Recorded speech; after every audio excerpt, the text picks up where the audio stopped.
खो गया हूं।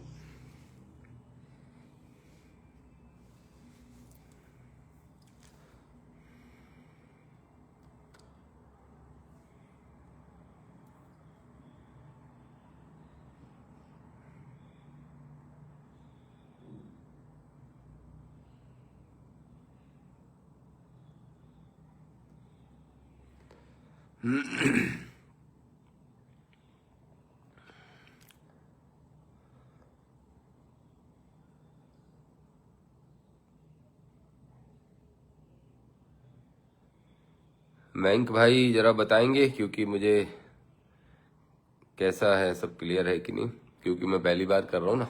ओके, आपका मैसेज देख लिया मैंने।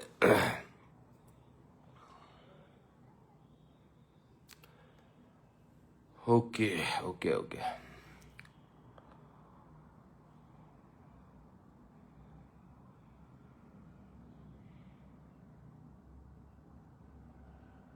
सम्मानीय साथियों,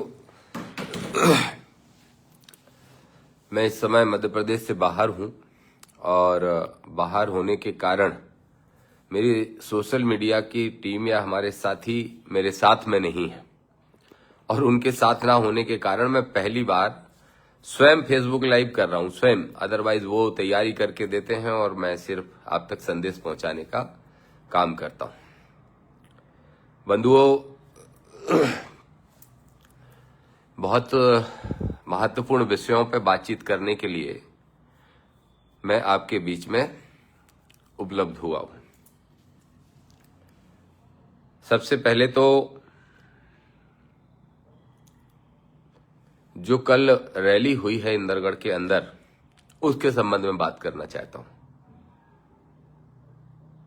आजाद समाज पार्टी भीम आर्मी के सभी साथियों को, और जो अभी आजाद समाज पार्टी भीम आर्मी में नहीं है और जो कल के दिन हमारे पार्टी और हमारे संगठन का हिस्सा बनेंगे या इस विचारधारा के साथी हैं, उन सब ने भी जो सहयोग किया, उन सब के लिए बहुत बहुत धन्यवाद। मैं स्पष्ट तौर पे कहना चाहता हूं कि निश्चित रूप से कल की रैली ऐतिहासिक हुई है। जो संदेश हम देना चाहते थे मध्य प्रदेश की सरकार को, आडंबर, पाखंड और जातंकवाद के खिलाफ जो हुंकार भरना चाहते थे, उसमें आप सबकी मेहनत से हमको सफलता, हम सब साथियों को, आपको, हमको मिली है। मैं सबसे पहले तो धन्यवाद दूंगा कल की रैली के लिए नगीना से सांसद, आजाद समाज पार्टी भीम आर्मी के चीफ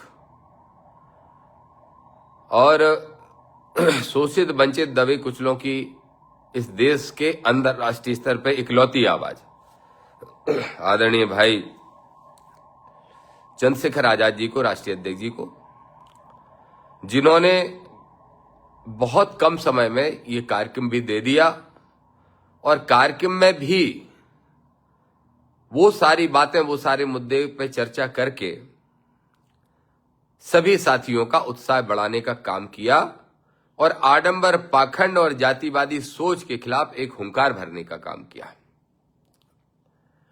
इसलिए आदरणीय भाई चंद्रशेखर आजाद जी को बहुत बहुत धन्यवाद देना चाहता हूं। उनका मन बड़ा है, उनकी सोच बड़ी है, उनका लक्ष्य बड़ा है, और जैसा मैंने कल कहा था, वही बात फिर से कहूंगा कि बहुजन नायक कांसीराम साहब के बाद, मान्यवर साहब के बाद, अगर किसी को इस देश में उम्मीद है बहुजन मूवमेंट के लोगों को, तो राष्ट्रीय स्तर पर आदरणीय भाई चंद्रशेखर आजाद जी से ही है। और मुझे पूरा विश्वास है कि उन उम्मीदों को खरा उतरने के लिए वो रात दिन एक तो कर ही रहे हैं, अनेक संघर्ष झेल रहे हैं, शारीरिक संघर्ष झेल रहे हैं, गोलियां खा रहे हैं, सब कुछ कर रहे हैं, लेकिन उनका जो लक्ष्य है, क्योंकि जीवन में लक्ष्य ही सबसे महत्वपूर्ण होता है, और जब तक लक्ष्य पूरा नहीं हो तब तक उस इंसान को कोई नुकसान भी नहीं पहुंचा सकता और रोक भी नहीं सकता। इसलिए भाई चंद्रशेखर आजाद जी, मैं गर्व से कहता हूं कि आप इस लक्ष्य को पूरा करने के लिए जितना काम कर रहे हैं, इस देश में कोई दूसरा नहीं कर सकता। बहुजनों की आवाज बनके, शोषित वंचित दबे कुचलों की आवाज बनके ना सिर्फ भारतीय संसद के अंदर पहुंचे, बल्कि सड़कों पे भी लड़ाई लड़ने का काम भी आपसे ज्यादा कोई नहीं करता। इसलिए कल के इंदरगढ़ की रैली में पहुंचने के लिए, सब साथियों का उत्साह बढ़ाने के लिए, सभी नेता साथियों का उत्साह बढ़ाने के लिए और आडंबर, पाखंड और जातिवादी घटनाओं के खिलाफ हुंकार भरने के लिए आपको बहुत बहुत धन्यवाद। आदरणीय रविंद्र भाटी जी, जो आजाद समाज पार्टी के राष्ट्रीय महासचिव हैं, मेरे भाई के समान हैं। हमारी मित्रता होना तो स्वाभाविक है, लेकिन भाई के समान मित्र हैं। उनको मैं बहुत बहुत धन्यवाद देना चाहता हूं। इसके लिए भी धन्यवाद दूंगा, ना सिर्फ कल रैली में आने के लिए, बल्कि इसके लिए भी धन्यवाद दूंगा कि रविंद्र भाटी जी के प्रयासों से वो काम हो रहा है जो मेरे जीवन का सबसे बड़ा मकसद है। एससी और ओबीसी के भाइयों को एक मंच पर लाना, एक गठजोड़ तैयार करना और इस देश की राजनीति को परिवर्तन करने में सबसे बड़ा अहम कदम आगे बढ़ाना। भाई चंद्रशेखर आजाद जी के साथ भाई रविंद्र भाटी जी, आपके जो प्रयास हैं उसके लिए मैं आपको बहुत बहुत धन्यवाद देता हूं और कल की रैली में पहुंच के हम सबका उत्साह बढ़ाने के लिए धन्यवाद। भीम आर्मी के राष्ट्रीय अध्यक्ष और हमारे भाई आदरणीय सम्मानीय विनय रतन जी, उनको बहुत बहुत धन्यवाद दूंगा कि बहुत शॉर्ट नोटिस पे, बहुत कम समय की सूचना के बावजूद भी वो इस कार्यक्रम का हिस्सा बने और उन्होंने जब ग्वालियर में गैर संवैधानिक बातें कर रहे थे, तब भी उनने ग्वालियर में और रविंद्र भाटी जी ने दोनों ने आके लड़ाई लड़ने का काम किया। इसलिए आपको भी बहुत बहुत धन्यवाद। मेरे बहुत सारे साथियों को मैं धन्यवाद दूंगा। आजाद समाज पार्टी के जो हमारे मध्य प्रदेश के साथी हैं, कुछ ऐसे हैं जो मध्य प्रदेश से बाहर के हैं, लेकिन मध्य प्रदेश में बड़ी भूमिका निभा रहे हैं निस्वार्थ भाव से। मध्य प्रदेश के प्रभारी आदरणीय महेश चौधरी जी, आदरणीय संतोष आनंद जी, और इस रैली को सफल कराने के लिए जो आए दिल्ली से आदरणीय बालक राम जी, मेरे भाई के समान नीटू भाई, इन सब साथियों को भी बहुत बहुत धन्यवाद दूंगा, क्योंकि ये दूसरे प्रांत के हैं, लेकिन मिशन की खातिर ठंड में आके कुकरते रहे, रात को खड़े रहे 2-2 बजे तक और बहुत संघर्ष करने का काम उन्होंने किया। उनके साथ साथ मैं आजाद समाज पार्टी के प्रदेश अध्यक्ष भाई सत्येंद्र विद्रोही जी और उनके ही साथी और मेरे छोटे भाई के समान दोनों भाई अनिल गुर्जर जी, भाई रामप्रीत गुर्जर जी, उन सब के प्रयासों को भी निश्चित रूप से सराहना जरूरी है। उनके साथ साथ भाई सुनील अस्ते जी और भीम आर्मी के प्रदेश अध्यक्ष भाई सुनील बैरसिया जी, हमारे एक और साथी विनोद अंबेडकर जी, एक और साथी मिशन के दत्तू मेड़े जी, और इस तरह के बहुत सारे साथी जिनके नाम अगर मैं भूल गया हूं तो आप समझ लेना कि स्लिप हो गया दिमाग से, लेकिन बहुत सारे नेताओं ने, एक नेताओं ने, साथियों ने, टीम ने काम किया। दतिया जिले के, शिवपुरी जिले की पूरी टीम ने आजाद समाज पार्टी भीम आर्मी की, वहां के जिलाध्यक्षों के नेतृत्व में बहुत अच्छा काम करने का काम किया। आप सबको बहुत बहुत धन्यवाद देता हूं। दूसरा, जो लोड पड़ता है, अचानक से कोई कार्यक्रम आता है और मैं मेरे छोटे भाई के सबको पकड़ा देता हूं, ना समय देखता हूं, ना आर्थिक परिस्थितियां देखता हूं, ना शारीरिक परिस्थितियां देखता हूं। मैं कहता हूं कि समय को हमें अपने अनुकूल बनाना पड़ेगा और जितना कहें उतना कम है। ऐसे भाई सबको मिले, जैसा मेरा छोटा भाई केशव है, और केशव के साथ केशव भाई की सारी एक टीम के साथी जो सब मेरे छोटे भाई के समान हैं, उन सब ने पूरी लगन से मेहनत करके इस रैली को सफल बनाने का काम किया। उनके साथ साथ हमारे बहुत सारे ऐसे साथी, मिशन के पक्के साथी, भाई अमोल रावत जी मीणा जी, अमोल रावत मीणा, और भाई अमित लोधी जी, भाई अमित लोधी जी, भाई बल बहादुर बघेल साहब, भिंड मौके भाई करू यादव जी,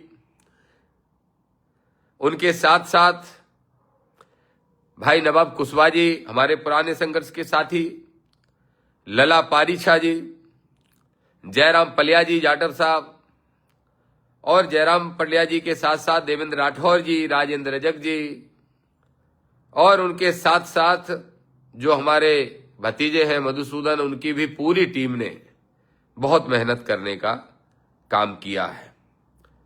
राजेंद्र रावत जी और कल्ला सरपंच ने भी, और उनके साथ साथ अखिलेश भाई ने, ध्रुव यादव ने, एक नौजवान साथी हमारे रोहित हुकुम कुशवाहा, सचिन गुर्जर, मुलू गुप्ता, धर्मेंद्र यादव, ये सारे के सारे वो साथी हैं।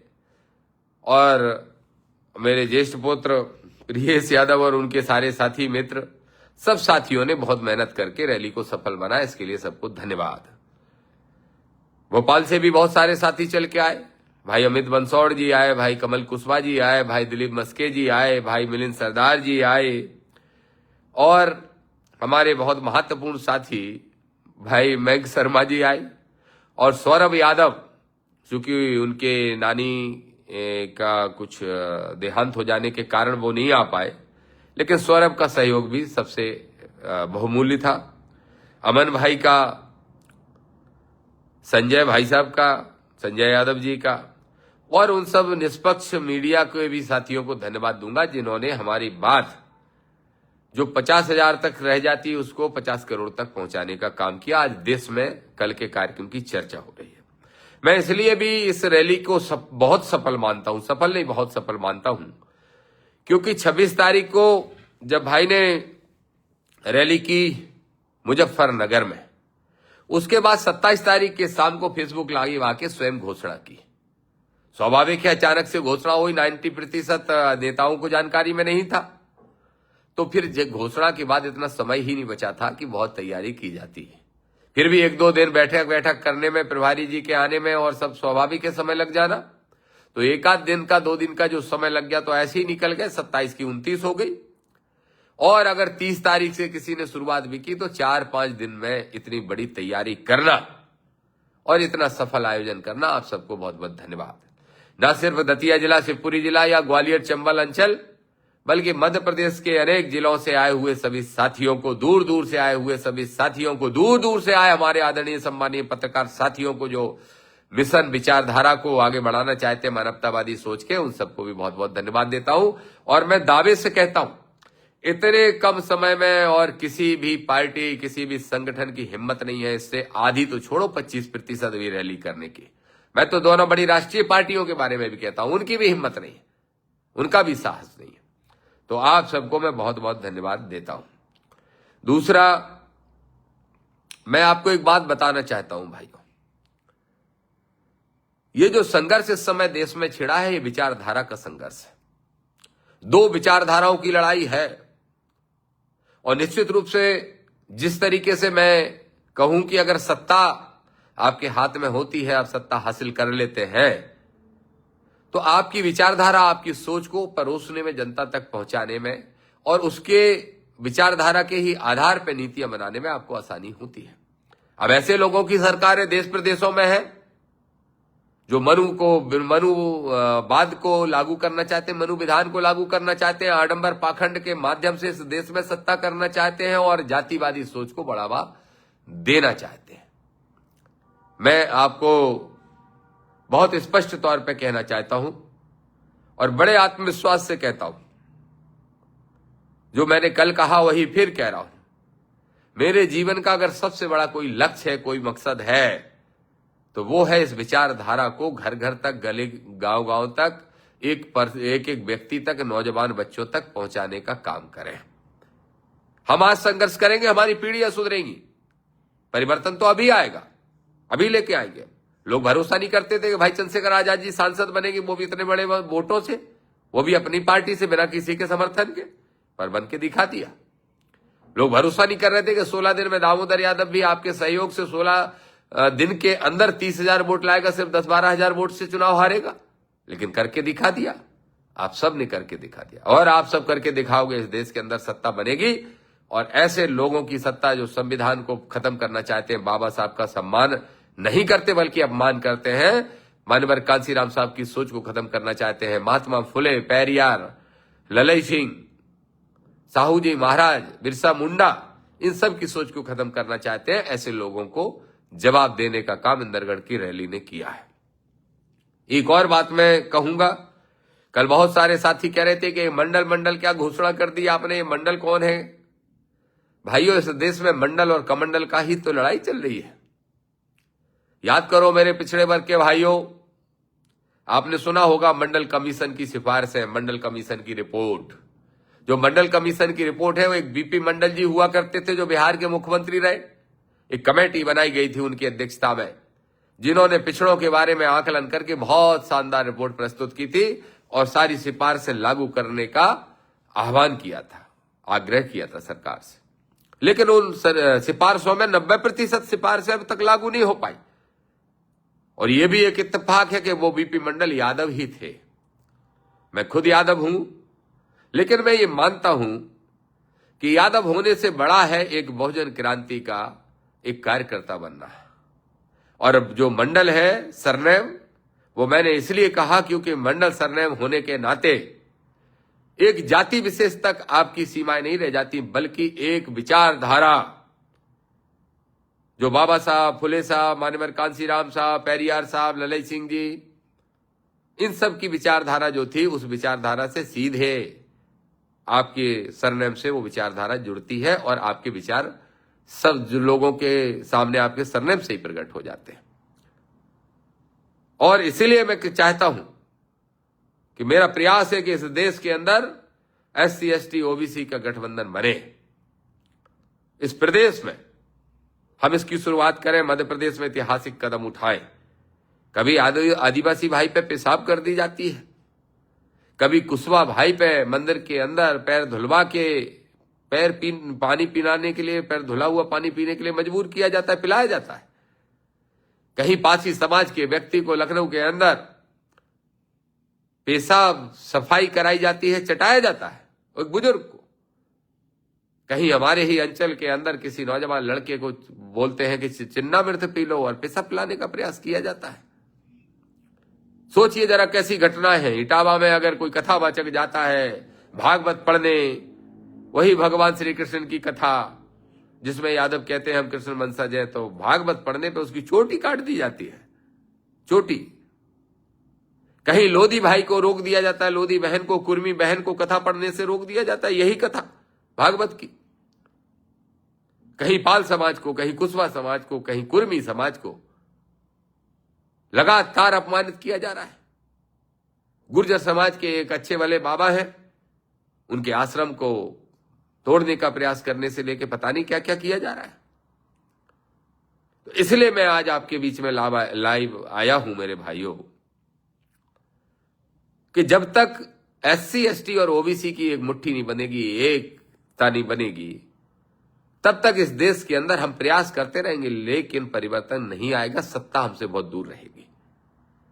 इसलिए मैं कहता हूं SC पे रोज जुल्म, ST पे भी रोज जुल्म, और झूठे ठसक के ठाकुर हमारे भाई, चाहे यादव हो, चाहे गुर्जर हो, चाहे जाट हो, चाहे दांगी हो, चाहे रावत हो, चाहे मीणा हो, चाहे कुर्मी हो, चाहे लोधी हो, ये जो अपने आप को ठाकुर मानते हैं, ये मनुवादी आपको ठाकुर नहीं मानते, क्योंकि उनकी वर्ण व्यवस्था के हिसाब से तो आप शूद्र हो।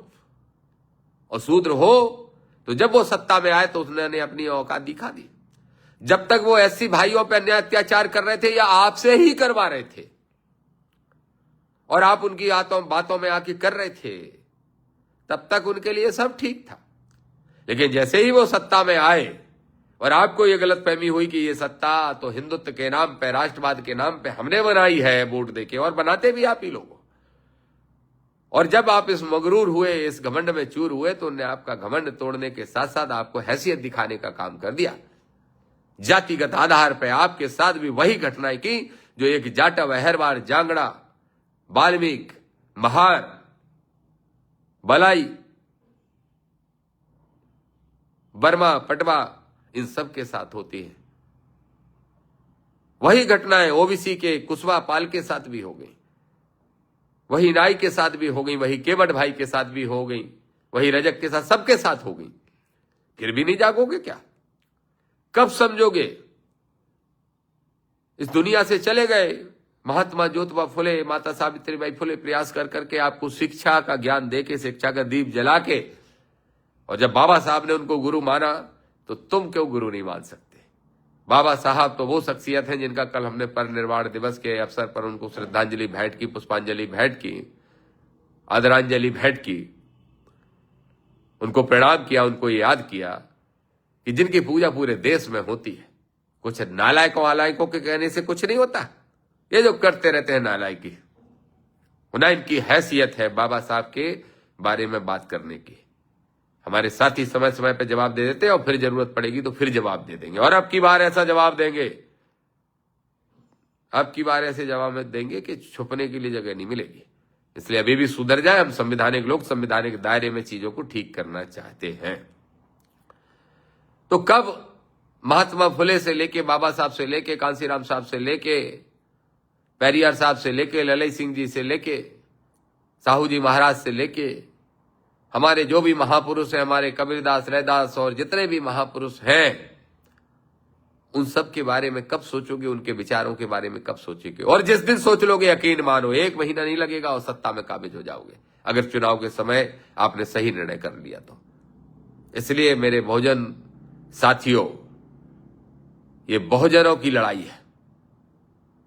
और जब बहुजन को कोई दल या कोई व्यक्ति सर्वजन की लड़ाई घोषित कर दे तो समझ लो कि वहां विचारधारा खत्म हो गई, वहां मान्यवर कांसीराम साहब का विचार नहीं बचा। तो इस बहुजनों की लड़ाई को हम लड़ेंगे पूरी ताकत से अंत तक।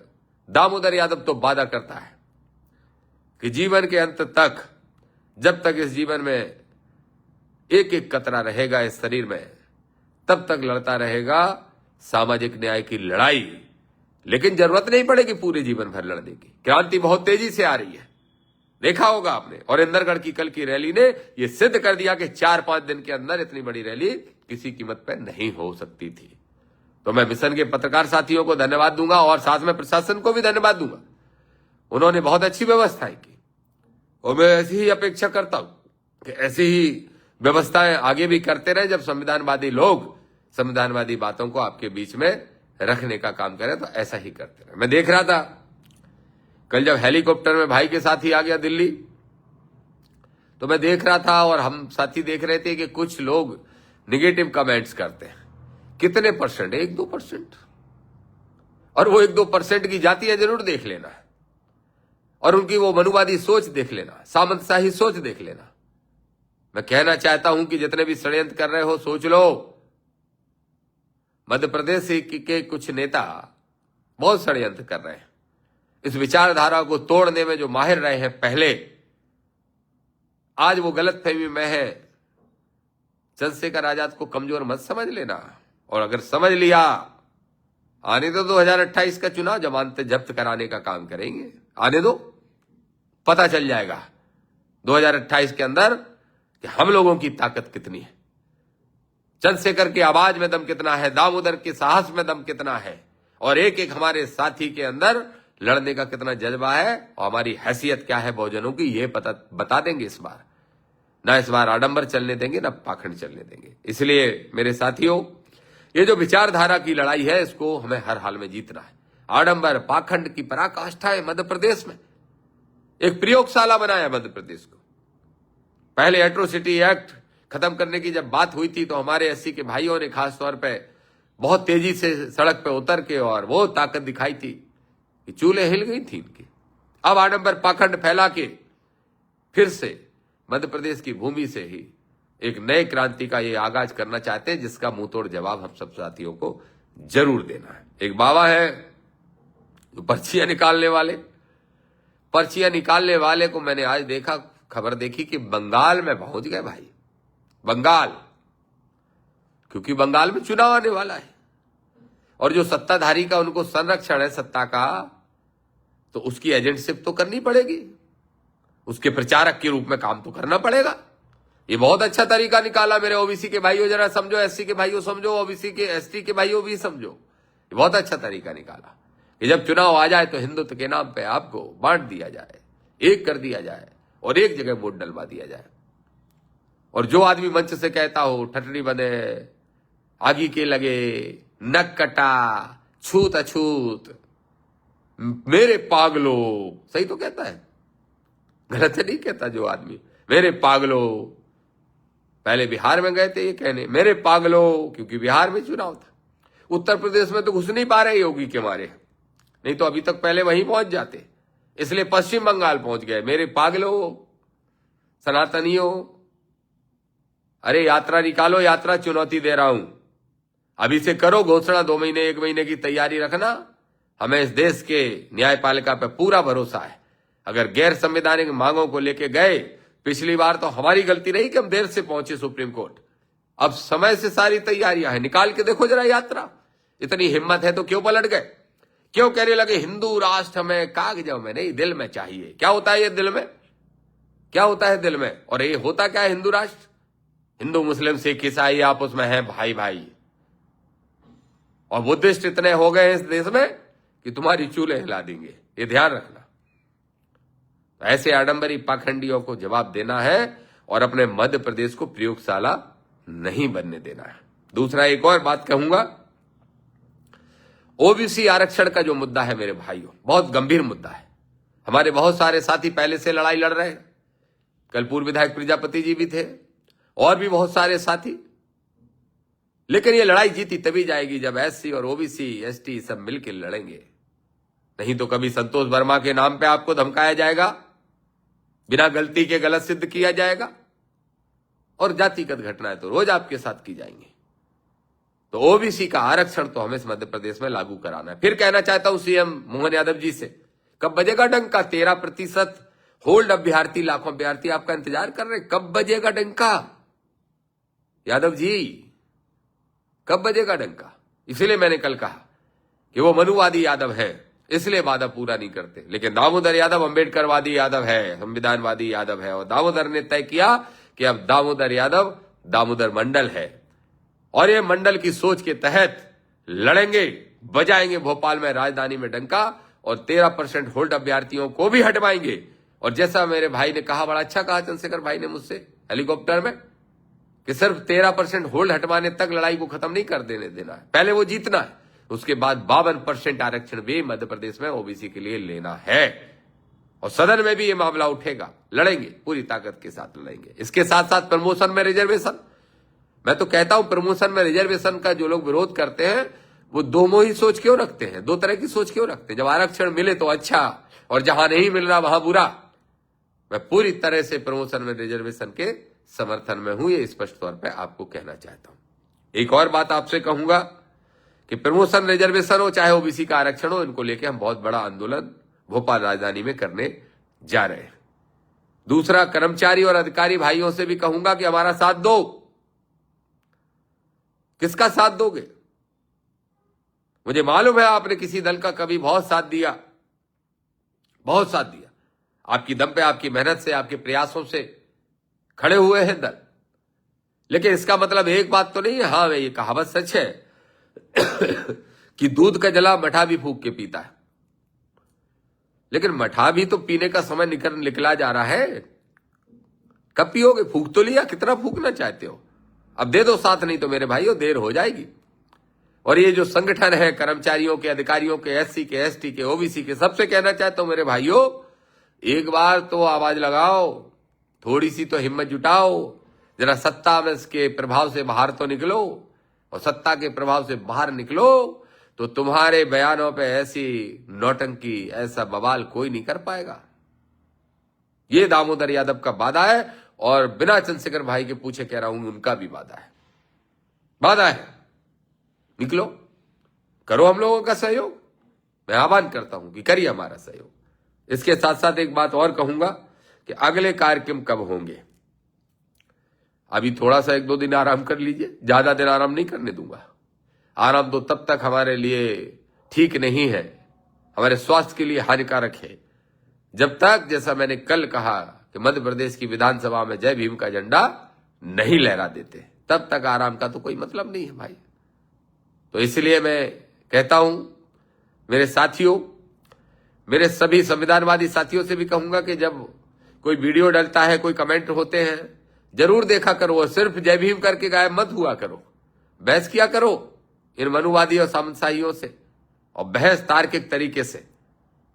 हमारे तर्क में तो बहुत दम है, क्योंकि हम संवैधानिक बात कर रहे हैं, और ये लोग संविधान को तोड़ने की बात करें। इनको बहस किया करो, जिस भाषा में समझे उसी भाषा में जवाब भी दिया करो, लेकिन संवैधानिक दायरे में, संवैधानिक दायरे में। क्योंकि जब हम ही संविधान को तोड़ेंगे तो हम किसी को संविधान को मनमाने के लिए कैसे कह सकते हैं। तो इसलिए आप सबसे मेरा अपील है कि ज्यादा से ज्यादा जुड़ा करो सोशल मीडिया पे। सारी ताकत अब आपके हाथ में है, मोबाइल के रूप में, सोशल मीडिया के रूप में। करिए पूरी ताकत से हम सब साथियों की मदद। अगले कार्यक्रम के रूप में मैं घोषणा कर रहा हूं कि अगला कार्यक्रम पहले पिछोर में हो सकता है, पिछोर और सेवड़ा का साथ ही बन जाए, सेवड़ा में, उसके साथ साथ दतिया में भी, और पर्ची निकालने वाले के यहां भी, छतरपुर में भी। इन सब जगह हम कार्यक्रम करने जा रहे हैं और संविधानवादी रैलियां करेंगे और पूरी ताकत के साथ करेंगे। सारे साथी मानसिक रूप से तैयार रहें। अनुमतियां लें, अनुमति देनी पड़ेगी, प्रशासन को देगा प्रशासन, निश्चिंत रहें। लेकिन इन कार्यक्रमों की तैयारियों में भी सारे साथी जुट जाएं। संविधान को बचाना है, इसलिए चुपचाप घर नहीं बैठना, संविधान को बहुत खतरा है।